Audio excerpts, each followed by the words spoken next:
Hi guys, welcome to this channel. One of my favorite sayings is that whatever works is being worked at. For you to succeed in any endeavor in life, you need to be deliberate about it. No one achieves success without taking intentional steps to get there. A farmer who is expecting harvest at the end of the planting season knows that he needs to put in some deliberate steps to get the harvest. He needs to clear the land. He needs to water the crops. He needs to ensure that he weeds the farm when he needs to weed them. He needs to move the plants from the nursery to the main farm, and he needs to plan for harvest. So nothing happens by accident to successful people. Successful people are people who have been intentional about the things that they do. And in this video, I'm going to be sharing with you 7 traits that you need to imbibe for you to ensure that success is guaranteed for you. The first trait I'm going to be talking about is being proactive. The word proactive connotes that you are in charge of the outcomes of your life and you are not waiting for things to happen. And the opposite of this is being reactive. That is waiting for things to happen before you make a step. One of the ways by which you show that you're being proactive is planning. When you have a plan, it shows that you're not waiting for things to happen. The law of long-term perspective says that in any society, when you have successful people, these are people who have taken the long term into perspective when making their day-to-day plans. So it means that these are people that look at the future and see how what they are doing today would affect that future. Recently, I was watching a documentary of a man who has a farm, and the farm is called a soilless farm lab.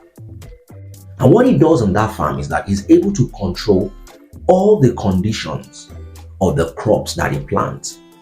He plants mainly vegetables and fruits, and he plants them in a shed where he's able to control the temperatures, the rain, and every other condition. But one of the things that struck me in that documentary was the fact that he mentioned that he was deliberate about how he partitioned the land. That he envisioned that sometimes in the future, his farmland is going to be like a tourist site where lots of people will be coming to learn his farm practice. And so he had carved out a place for accommodation so that when people come, they can lodge in that place. And that was really powerful, because it means that he had sat down to think about it and put that into perspective. So for you to succeed, you need to consider what you want to do on the long run and begin to make the necessary adjustment towards them. The second thing I'll be talking about is believing in yourself. Believing in yourself is because in life, there are obstacles and there are moments where you will doubt. And so for you to continue to press on and to push through those obstacles, you need to believe in yourself. One of my favorite stories is the story of Tyler Perry. Last year, he was rated by Forbes as one of the highest earning entertainers with a net income of about $160 million, which is really huge. But when I tried to read about his upbringing and his background, I was really touched. It was said in the story that at the time in his life, he tried committing suicide about twice. So at age 23, when he moved to Atlanta, that was where he started odd jobs. And he also started, working on his theater production. His first theater production in 1992, tagged I Know How to Change, really failed. And this was a production that he ran for like a week and ended up failing. But after trying and putting his best into his production work for about 6 years, he eventually broke through at the 7th year. And up until now, he's moved from one level to another level. So for you to believe in yourself, you need to stop focusing on the wrong thing.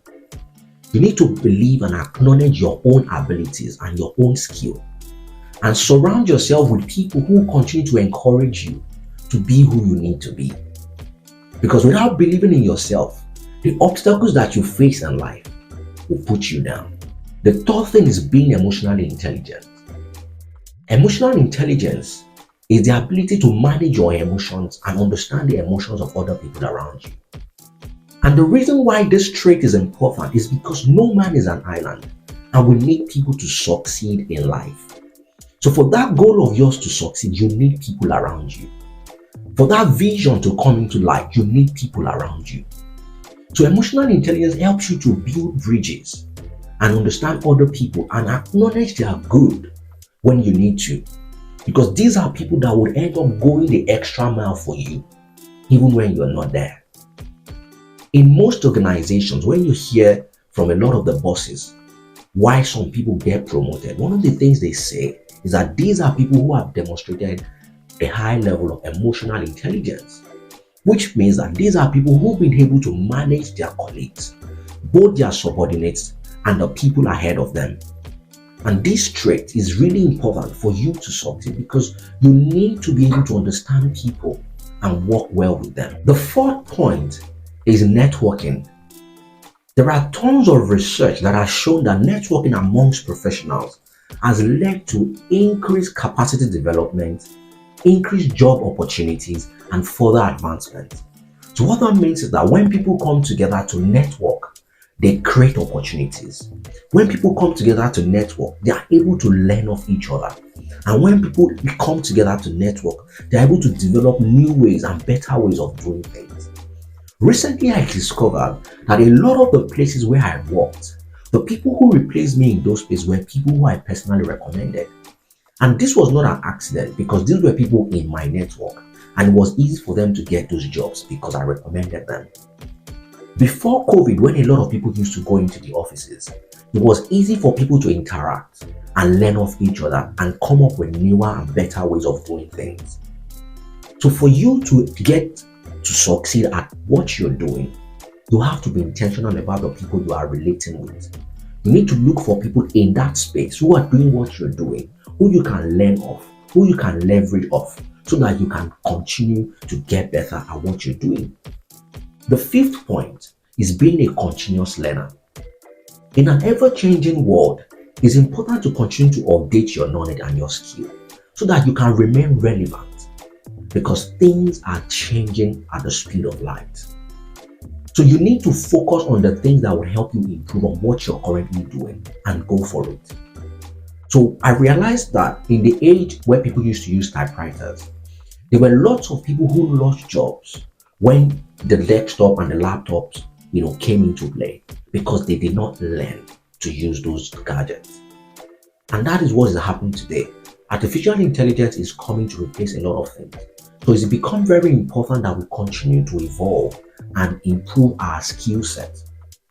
So reading books, taking courses, taking certifications, observing from others, and attending conferences are things that you can do intentionally to continue to learn. The sixth point is avoiding distraction. Distraction is one of the things that hinders people from succeeding. Do you know that small wins or failure can be a distraction? When people have some small wins, sometimes it blocks them from seeing the bigger thing that they've set for themselves. So they camp at what they are currently doing and they stay there. So what you need to do is to continue to evolve and dream big because distractions can hinder you from succeeding in life. So successful people have learned that they need to surround themselves with the right people and continue to keep their goals before them. So these are the ways by which you can keep yourself moving and pressing towards what you really want to achieve. And also avoiding the wrong people around you because there are certain people who have different priorities from you. So comparing yourself with them will not lead you into succeeding at what you want to do. So you need to create the right environment for yourself. Surround yourself with the right persons. And also in the age of social media, you need to learn how to manage it because it can also hinder you from doing what you need to do and it can be a big distraction. The seventh point is learning how to take action. All successful people are people who have learned how to take action. Someone used to say that one action taken is better than 10,000 intentions, meaning that a man who is taking action is better than someone who is just thinking about what he wants to do. So sometimes you need to get started about that thing that you're thinking about. Because as you get started, you continue to get better at it. For example, starting this YouTube channel, one of the things I realized is that to get started is always very difficult. But once you start, you continue to get better at it. So for you to succeed about that thing that you're pursuing or that thing that you're thinking about, you need to get started. In summary, success is not an accident, but it's about who you become and the things you are deliberately doing. So being proactive, being emotionally intelligent, believing in yourself, having the right network, continuously learning, avoiding distraction, and taking actions are some of those things that would help you to get to what you want to be and succeed in that thing. If this video has been very helpful to you and some of the points that we shared resonate with you, please drop your comments in the section below. And if you've not liked the video, kindly go ahead to do so that we can reach as many people with our content as possible. Thank you so much for staying tuned.